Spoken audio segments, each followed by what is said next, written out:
Chapter 19 of the book of Genesis deals with the destruction of the city of Sodom.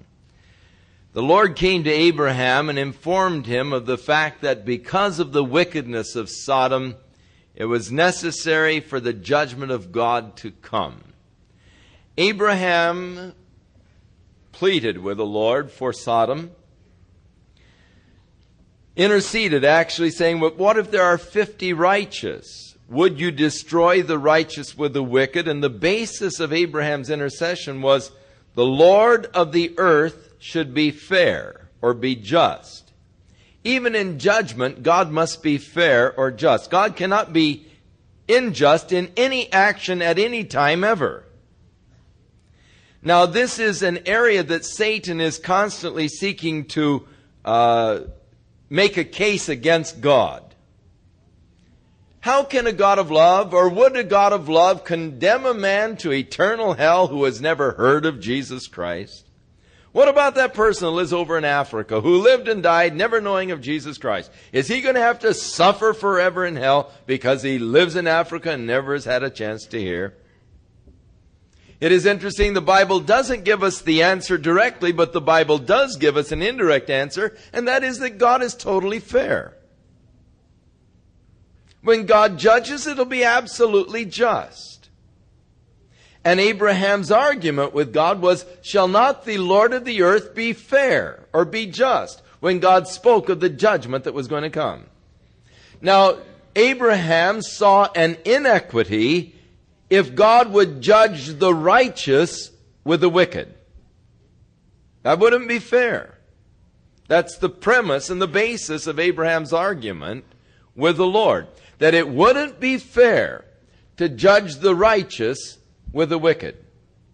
Now, Jesus said to his disciples, "In this world you're going to have tribulation." But he said, "Be of good cheer, I've overcome the world." The church has had tribulation. The church today is under great persecution. In Romania, they're tightening again their communistic hold, and they are again beginning to really persecute the church in Romania. Many of the pastors have been in prison in the past few weeks.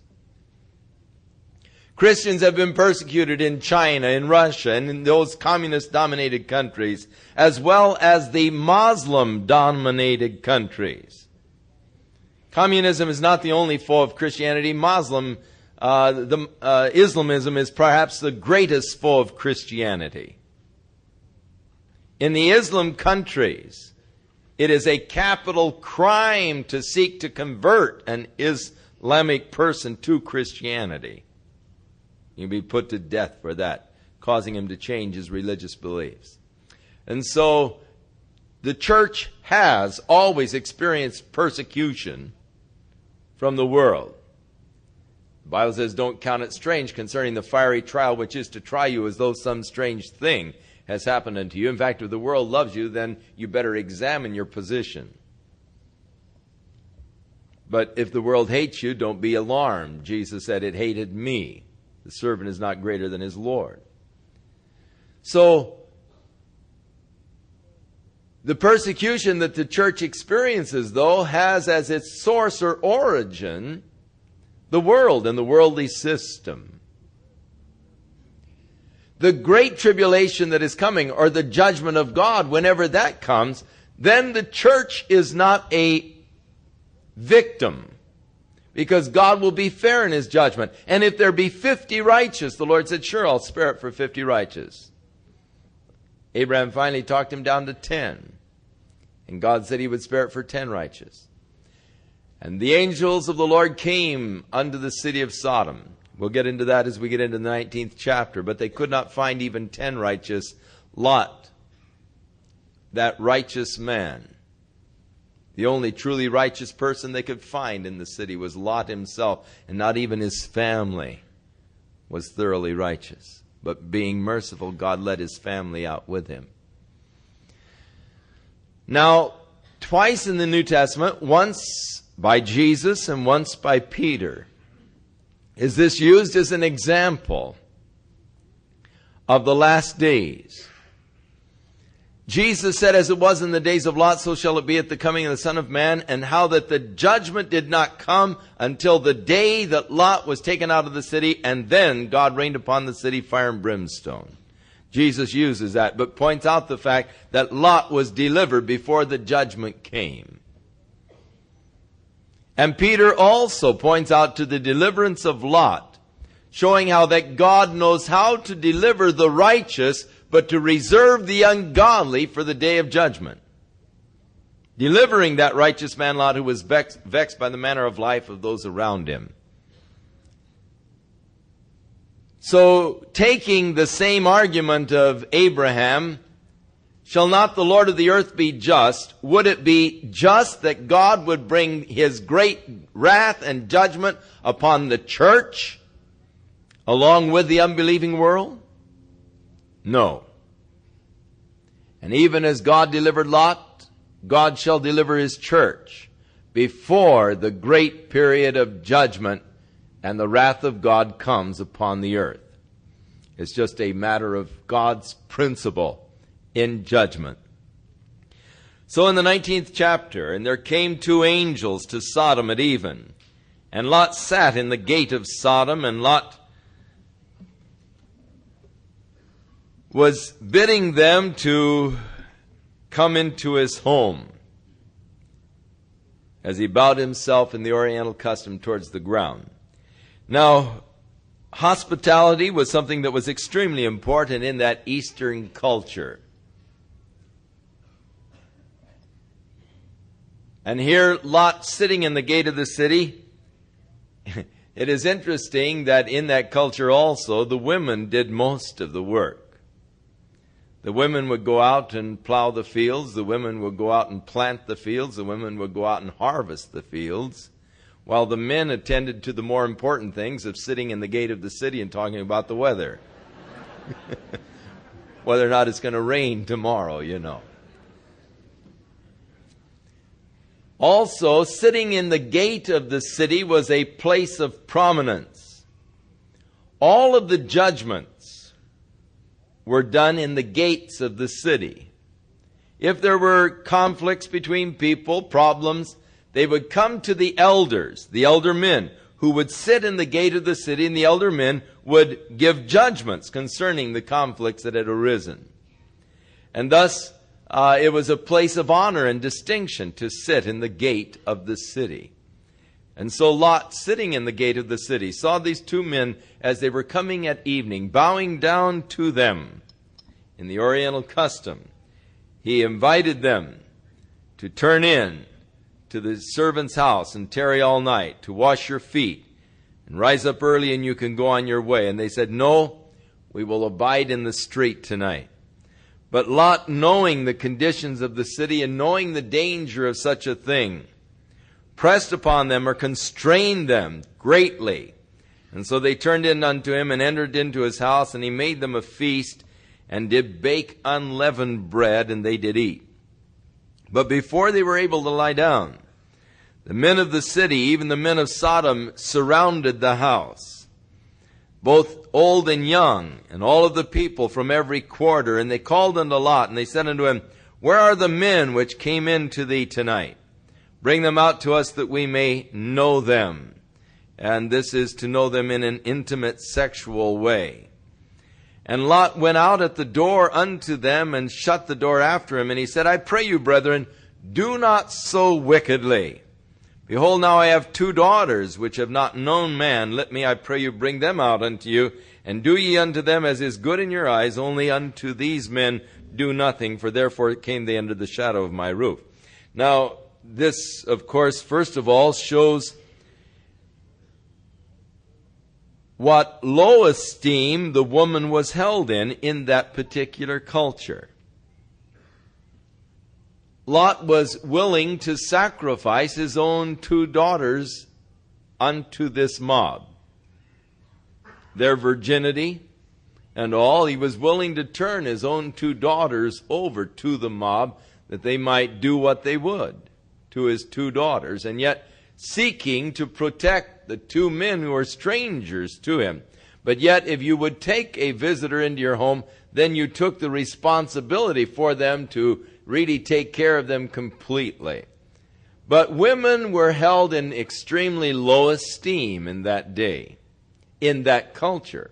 And in many of the primitive cultures, women, be thankful for Jesus Christ and for Christianity, because Jesus is the one who brought really the elevation of womanhood and the honor to the women, and that equalizing of the honor and blessing and all. And it's really through Christianity that women have been able to rise and to take their proper place, not as a servant or not any way subservient to man, but on an equal basis with man.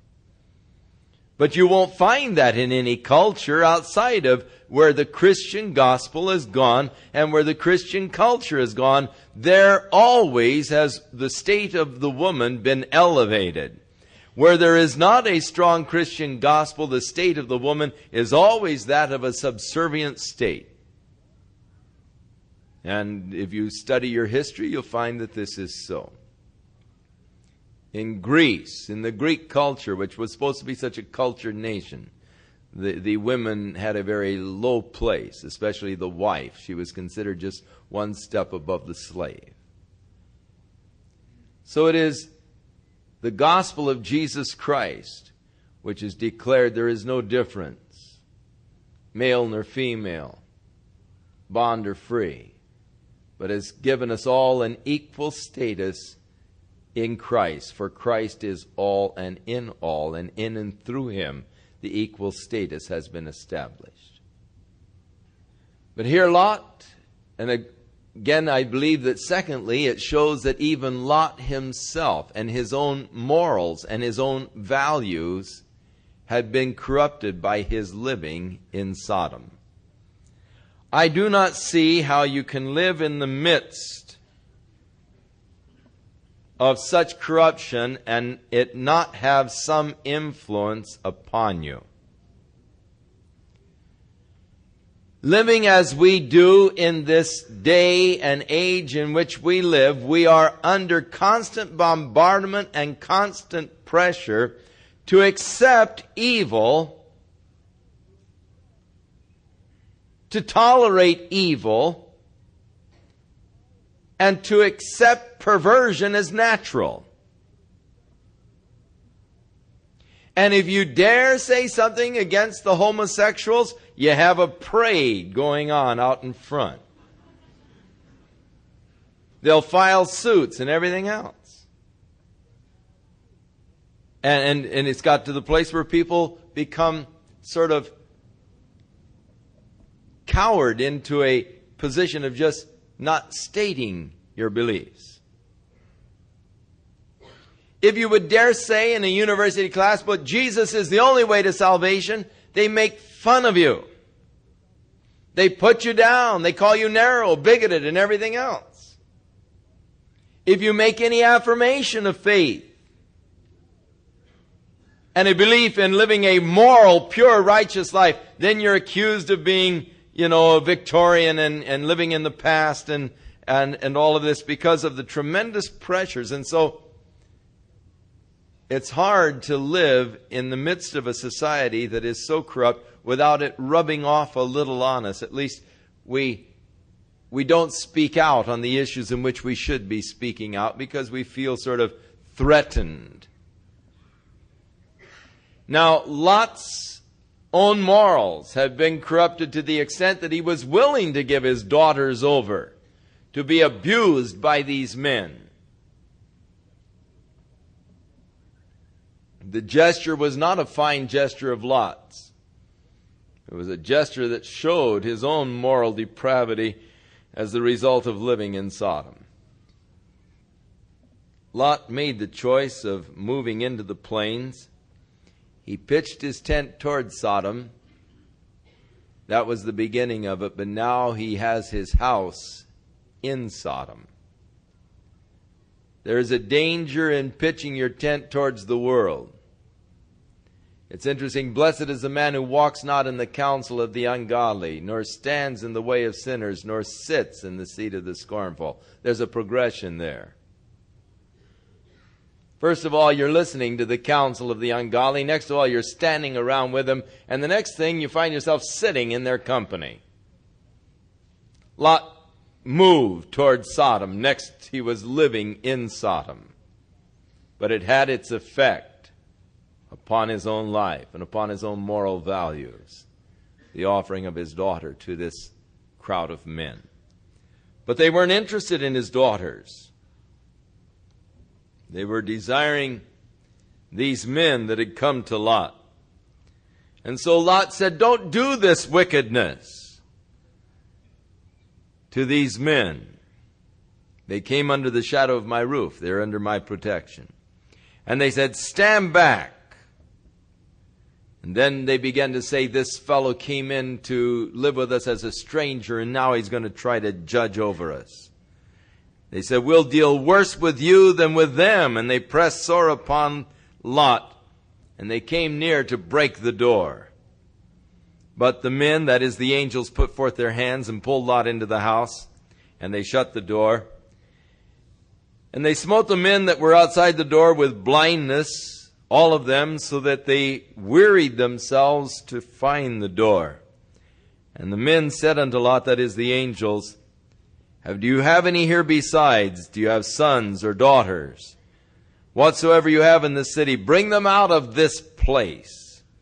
For we will destroy this place, because the cry of them is waxed great before the face of the Lord, and the Lord hath sent us to destroy it.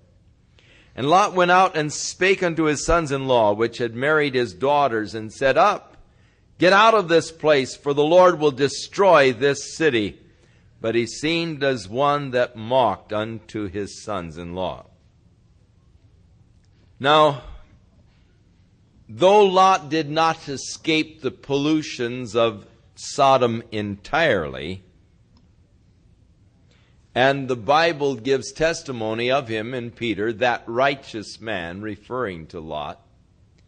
And it speaks about how he was vexed by the way people were living around him. Though he was strong enough, because of his early background and experiences with his uncle Abraham, to survive in this corrupt society, yet his living in the midst of the corrupt society cost him his family and the morals of his children. Now, there are sometimes I hear people say, well, I have my own philosophy that I live by. I don't need Christianity. It's just a crutch. I remember sitting one night with a man who was a plumber, and he was just one of these hard guys, and I don't need any crutches, and Christianity is just a crutch, and I don't need it, going on and on. You know how he was a self-made man. He had his own philosophy, and he could get by, and all of this. Of course, he was drinking the whole while he was talking to me. But I watched the three sons of that particular man, as they all got into drugs. And I saw his sons totally destroyed by drugs. So where he might have been able to maintain in a society with his booze, his sons weren't able to maintain. And they all really just destroyed themselves with drugs. Many times, a man will say, but I am able to do it, I am able to stand, I am strong and all this. But really, unless you set a strong example, a spiritual example in your home, your children cannot withstand the pressures of the society and the day and the age in which we live, and you're really sacrificing your children to this corrupt world.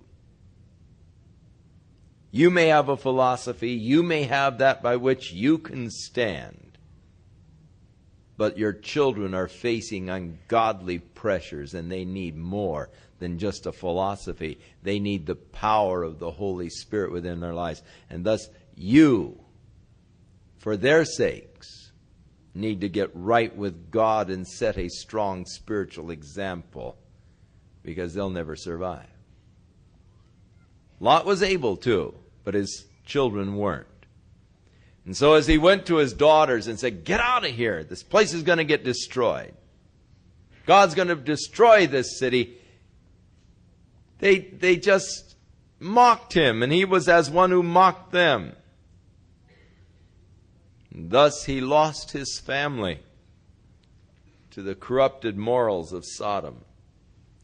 And when the morning arose, the angels hastened Lot, saying, "Arise, take your wife and your 2 daughters which are here, lest you be consumed in the iniquity of the city." And so they were hurrying them, saying, "Get out of here now."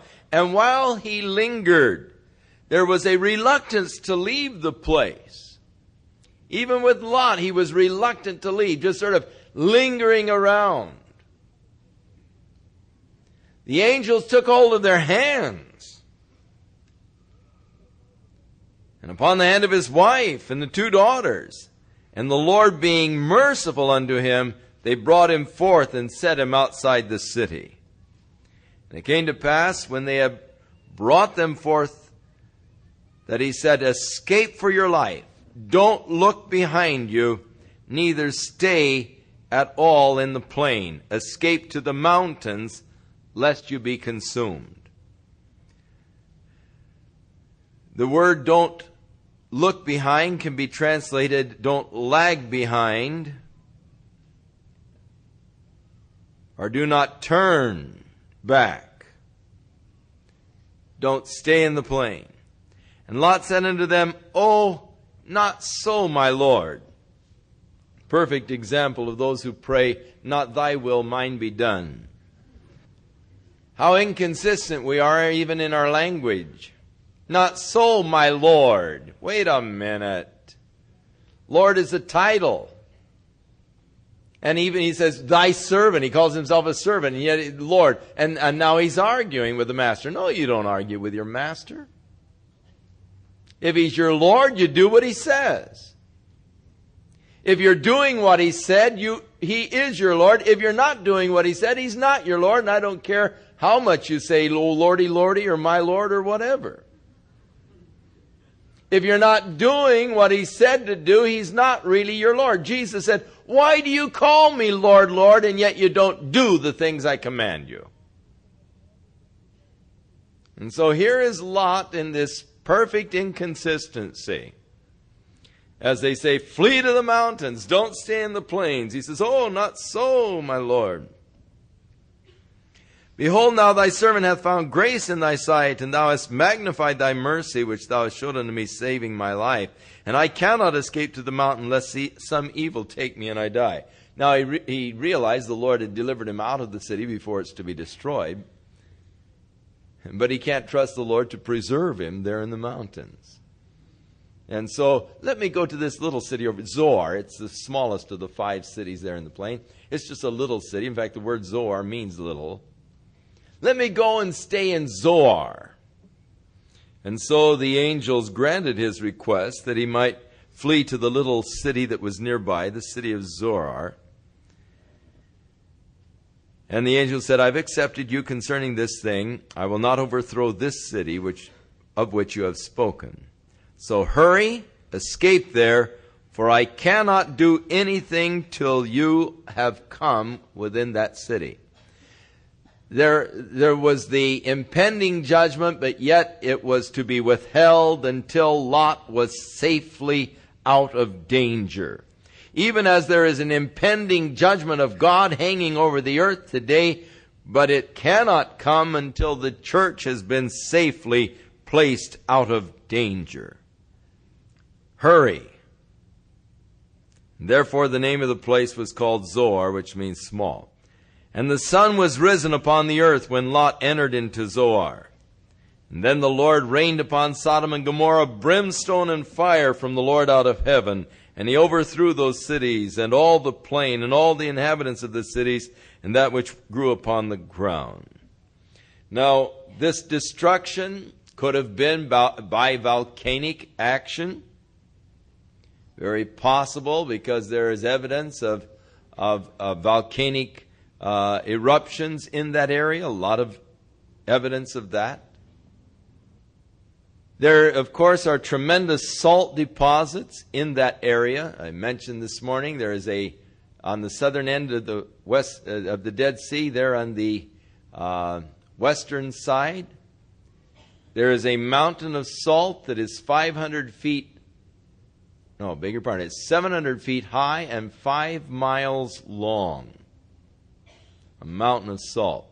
It isn't a sodium chloride, your table salt, it's more of the potassium nitrate, sodium nitrate. Vast deposits of salt, mountains of salt in that area that cannot be explained by slow sedimentation, but have to be explained by deposits through eruptions of some kind. The great overthrowing. Now, potassium nitrate is a particular salt if mixed with potassium permanganate. All you need is just a little glycerin poured upon it, and you've got fire and brimstone. You've got a 4th of July display. You've got fire shooting and spouting, and all it needs is just a little glycerin upon it to really set the whole thing off. The heavy water will respond upon the potassium permanganate, and the potassium nitrates will keep the thing really going and sputtering and sparking, and it's like a flare. It sputters and all. With all of the potassium nitrate in the area, potassium permanganate in the area. And of course, the area did have great asphalt deposits. Josephus calls the area, rather than the Dead Sea, he called it the Asphalt Sea, because of the tremendous asphalt deposits. So all it needed was just a spark from heaven to set things off. And so the whole valley turned into a furnace, a cauldron. And the judgment of God came upon these cities, and they were destroyed. But his wife looked back from behind him. Now notice, she was behind him. She was still lagging back. The word look back can be translated lag back or turn back. And the turn back is the preferable translation. Lot's wife actually began to turn back toward Sodom. And in turning back, she was caught in this great conflagration. And the bubbling, boiling, spewing salts covered her, and she became a pillar of salt. Now there are many pillars of salt in that particular area that in different times have received the name Lot's wife. And there are some even today that the guides will point out as Lot's wives, pillars of salt. They're in the southern end of the Dead Sea region. Now, the southernmost part of the Dead Sea, the southern 10 miles, is only about 10 to 20 feet deep. In fact, it's less than that now. It's extremely shallow. And many Bible scholars believe that the city of Sodom actually lies under the southern end of the Dead Sea. The northern end of the Dead Sea is 30 miles long and 10 miles wide and has a depth of up to 1,400 feet. But as the result of the silt that has settled through the Jordan entering into the Dead Sea for so many years, the silt has filled up the bottom and has thus raised the level of the sea until the sea extended southward over this plain area of 10 miles square, covering it. And that is more recent in time. So that they believe that the cities of Sodom and Gomorrah probably lie under the southern end of the Dead Sea. We know of the silting process that's taking place where the Colorado enters into the area of Lake Mead. In fact, we are now quite concerned about this silting up of Lake Mead, how that the volume of water that it contains is less because of all of the silt that is building up, and the silt is actually forming a dam of its own in the upper end of Lake Mead. Already it is creating quite a problem in the Aswan Dam, which is a relatively new dam. And thus the silting process, of course the Jordan is a very muddy river, and the silting process of the Jordan, filling up the Dead Sea and causing it to overflow on the southern end, covering the plains, and thus covering perhaps the cities of Sodom and Gomorrah. However, in the last 10 years, they have discovered 5 cities on the eastern bank of the Dead Sea in the southern end. And they now believe that maybe these were the cities of Sodom and Gomorrah and Zoar there on the eastern side. But we, of course, are not certain on that, and it doesn't really make that much difference to the scriptural record, except that there is evidence of volcanic action. There is evidence of this great destruction of God as he rained fire and brimstone and salt upon this area. And Abraham got up early in the morning from the place where he stood before the Lord in his intercession. He looked toward Sodom and Gomorrah and toward all the land of the plain, and he beheld, and lo, the smoke of the country went up as the smoke of a furnace. Now Abraham was living in Hebron, which is just about due west from the Dead Sea. And so in looking down, it isn't that many miles, maybe 10, 15 miles from Hebron as the crow flies to the Dead Sea. He saw the smoke coming up from the area of the plains like a great furnace. And it came to pass when God destroyed the cities of the plain that God remembered Abraham by sending Lot out of the midst of the overthrow when he overthrew the cities in which Lot dwelt. So the indication here is that it was because of Abraham that God spared Lot more than for Lot's sake himself. Now, again, turning to the New Testament, Jesus takes this incident and declares of his second coming, as it was in the days of Lot, so shall it be at the coming of the Son of Man. Luke's Gospel, chapter 17. When God overthrew the cities of the plain. And then Jesus said, remember Lot's wife. For he who will seek to save his life shall lose it. Now she was seeking to hold on to the old life of the world. She was turning back to the old life of the world. Seeking to save it, she lost her life. And so the warning of Jesus, remember Lot's wife, turning back to the world, seeking to save the old life of the world, will only destroy you. But he who will lose his life, Jesus said, the same will save it. Lose his life for my sake. And so, the reference of Jesus, Peter again refers to this, and it is also referred to in the book of Jude, how that God destroyed the city of Sodom and Gomorrah. It's them suffering the vengeance of everlasting fire. So Lot went up out of Zoar. He asked permission to stay in Zoar, but when he saw this judgment of God destroying the other cities, he became frightened. And he left Zoar and he went where the Lord told him to go in the first place, up into the mountains. He fled on up then into the mountains, and his 2 daughters with him, for he feared to dwell in Zoar. And he dwelled in a cave with his 2 daughters. Now we see the moral corruption of the 2 daughters that were saved. The firstborn said to the younger, our father is old, and there's no more men left upon the earth. They thought that the whole earth was destroyed. And thus man is going to be, civilization, man is going to be wiped out. So come, let us make our father drink wine, and we will lie with him, that we may preserve the seed of our father. And so they made their father drunk that night, and the firstborn went in and lay with her father.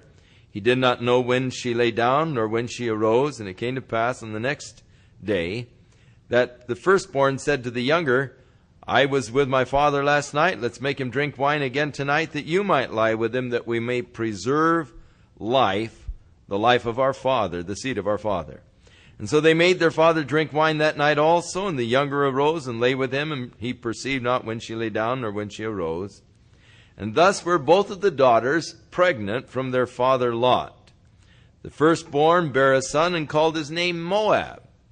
And he became the head of the nation of Moab, or of the people known as the Moabites. And the other daughter bare a son, and called him Ben-Ami, and the same is the father of the children of Ammon. And so two nations, the Ammonites and the Moabites, came from Lot, and this relationship with his two daughters, of which he was unaware. But again, it shows the moral corruption had its effect upon Lot's family, and we see its effects all the way through. The effect of a polluted society, it's awfully hard to live in it and not be touched some way or another. Now we leave Lot. That's the end of him. We see that he does father a couple of nations, Moab and Ammon. It is interesting that Moab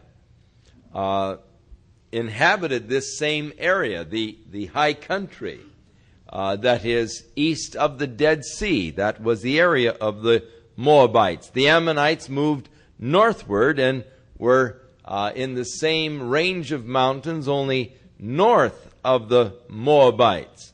They became important nations, and Ruth was a Moabitess she was a girl from Moab who came into the lineage of Jesus Christ later on.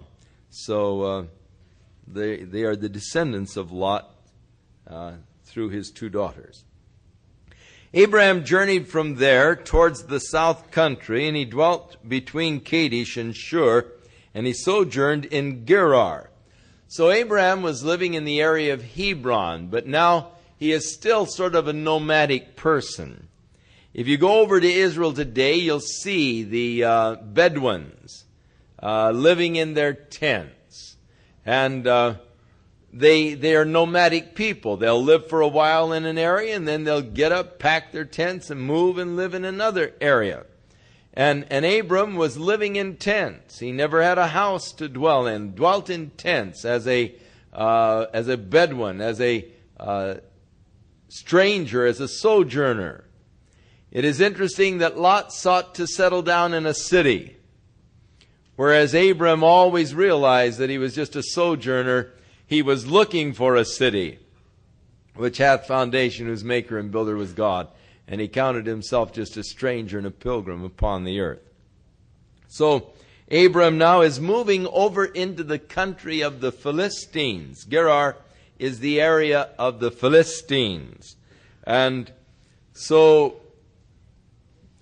Abraham said of Sarah his wife, she is my sister. And Abimelech the king of Gerar sent and took Sarah into his harem.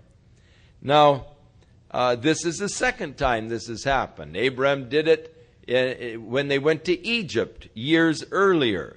And he was rebuked by the Egyptian Pharaoh for doing such a thing.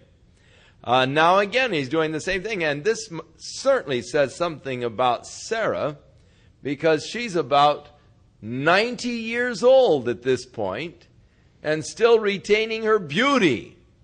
So if we could only discover the kind of creams and all that she used, we could probably make a fortune. She is still so beautiful that Abram is afraid that they're going to kill him in order that they might take his wife. And so he says, now you just say you're my sister so that they won't kill me. And so Abimelech saw her and took her into his harem, and Abimelech had not come near her. But God came to Abimelech, verse 3, in a dream by night and said unto him, "You're a dead man." And, or "You're dead, man." It's all how you put the punctuation. And in reality, if you'll notice, that's exactly what God said. That art but is inserted. That you notice it's in italics. It means that the translators inserted that because they didn't know the way we talk today. And God said, "Hey, you're dead, man." And and so Abimelech, he said, "Because of the woman which you have taken, she's another man's wife." But Abimelech had not come near her, and he said, "Lord, will you also slay a righteous nation? Said he not unto me, she's my sister? And even she herself said, he's my brother. It was in the integrity of my heart and innocency of my hands I have done this." God evidently smote him with some kind of a deadly plague and says, "Hey, you've had it, man. You're dead, man. Because you've got a woman there who is another man's wife." And so he said, "Hey, Lord, I'm innocent. Hey, I didn't know." She said she was the sister, and that's what he said about her. And "I'm innocent, Lord. I didn't really know." And God said, "Yes, I know that you did it in the integrity of your heart, for I also have withheld you from sinning against me. Therefore, I did not allow you to touch her." So God's hand working in the background, God not allowing him to touch Sarah. "Now, therefore," God said, "restore the man his wife, for he is a prophet, and he will pray for you, and you will live. And if you don't restore her, know that you will surely die, and all that are yours." And therefore Abimelech rose early in the morning, and he called all of his servants, and he told these things in their ears, and the men were very frightened. Then Abimelech called Abraham and said unto him, "What have you done to us? And what have I done to you, that you've brought upon me and my kingdom this great sin? And thou hast done deeds unto me that ought not to be done." And Abimelech said unto Abraham, "What sawest thou that you've done this thing?" In other words, "Man, what did I do to you that you do this to me? Why did you do this to us?" And he is challenging the man of God. Abraham is known as the father of those who believe. He is used throughout the Scripture as the classic example of men who believe God and the Word of God. And whenever the Bible wants to use a classic example of faith, it always points to Abraham. Because Abraham believed God, and it was imputed unto him for righteousness. But you know, I like the honesty of the Bible. The Bible doesn't pretend at all that Abraham's faith was perfect. It tells us even of these lapses of faith. It is not faith for Abraham to say, "Hey, she's my sister." That's not really having faith in God. That's a lapse of faith. And somehow I get comfort from it. Because if Abraham's faith were totally perfect, then I think, oh, there's no chance for me. You know, if the guy was in everything just absolutely perfect, they say, well, sure, look how God blessed him. No wonder God blessed him. The guy's perfect. God bless perfect people. But Abraham was not at all perfect, though he is used as a classic example of those who believe in God. What does it mean? It means that God will honor my little faith too. And God will bless me though I am imperfect also. It doesn't mean that my faith has to be perfect and constant and steadfast at all times, never wavering, never doubting, never fearing, never questioning. It means that God can bless me, and God will bless me just because of my simple trust in Him, as faltering or as failing as it might be at times in certain circumstances. There are a lot of tests that I fail. God has put me to a lot of tests where I failed miserably. I went out of the classroom with an F. But he let me take the test again. And some of them I failed 2 or 3 times before I passed. God is gracious. And God is patient. And Abraham, our father of those who believe, was a man who's had great faith in God that brought him recognition in history. And yet the faith was not perfect. Here we find him deceiving the king concerning his wife because of fear. Twice he was put to this test. Twice he failed on this particular test of faith. In the supreme test of faith, man, the guy passed with flying colors. Isn't it interesting how that we can have such great faith in some areas and then just turn right around and get totally wiped out? It makes us realize that even the faith that we have has come to us as a gift from God, so that we can't boast in that. So, the king is rebuking Abraham. What have you done, man? What have I ever done to you that you'd do this kind of a thing to me? How come you said she's your sister? Abraham said, because I thought surely the fear of God isn't in this place, and they will slay me for my wife's sake. He looked around and said, man, these people don't fear God. They're going to kill me for my wife. And he said, indeed, she is my sister, for she is the daughter of my father, but she's not the daughter of my mother. So she was a half-sister to Abraham, and she became my wife. And it came to pass when God caused me to wander from my father's house that I said to her, this is the kindness which you will show to me. Every place where we go, say that he is my brother. And Abimelech took sheep and oxen and men servants and women servants, and he gave them to Abraham and restored Sarah his wife. And Abimelech said, behold, my land is before you. Dwell wherever you are pleased. And to Sarah he said, behold, I have given your brother 1,000 pieces of silver. Behold, he is to thee a covering of the eyes, unto all that are with thee, and with all others. And thus she was reproved. So Abraham prayed unto God, and God healed Abimelech, and his wife, and the maidservants, and they bare children, for the Lord had caused a barrenness to come to the house of Abimelech because of Sarah, Abraham's wife.